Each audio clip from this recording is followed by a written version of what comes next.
সূরার নাম কি? বাকারা। সবথেকে ছোট সূরার নাম কি? কাউসার। কুরআনের প্রথম সূরার নাম কি? সূরা ফাতিহা। ফাতিহা।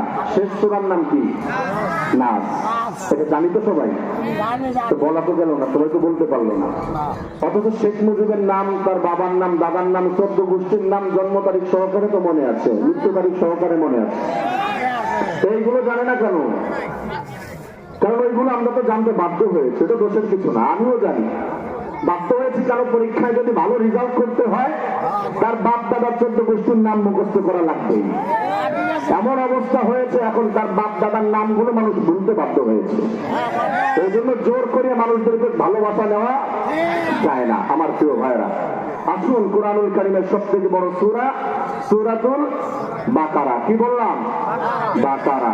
এই শব্দটি কোরআনে আছে না নাই? বাকারা যদি উচ্চারণ করেছেন